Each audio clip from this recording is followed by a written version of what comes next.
Hello everyone, my name is Jonathan Musa. I am in student group 2 and this is my part of our rebuttal to group 4. So there were two case studies that were gone over. One, a murder in Texas in 1995 and a war crimes investigation in Bosnia in 1995. The case study in Texas was of an unidentified victim who was stabbed 21 times. The case was moved to being a cold case after being unsolved for months due to a lack of evidence. The criminal investigator then attended a palynology lecture to see if that could assist in the investigation. With this new knowledge, the clothes were found to have large amounts of pollen on their shirt and socks, marijuana pollen, alder pollen, and buffalo berry pollen grains. This was used to determine the body was not originally from West Texas, but instead was suspected of being moved from Kansas to Texas. For the case study in Bosnia, the investigation of war crimes leads to the exhumation of mass graves.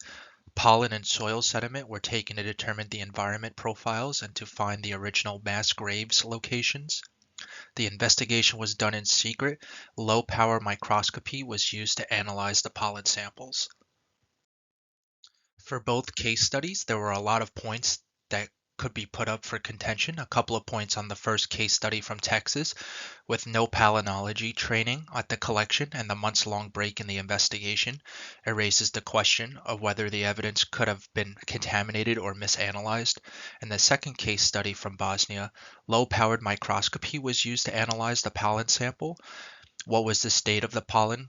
Couldn't any pollen nearby have contaminated the mass grave since the bodies were moved? How low power is low power? What magnification was used to look at these pollen samples? Since it was low-powered microscopy, I'm assuming that is 10x to 80x magnification.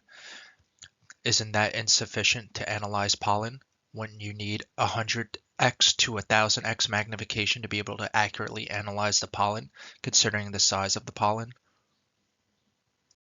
My closing remarks on the evidence reliability: more information from the case studies is needed to fully determine the accuracy of the analyses done.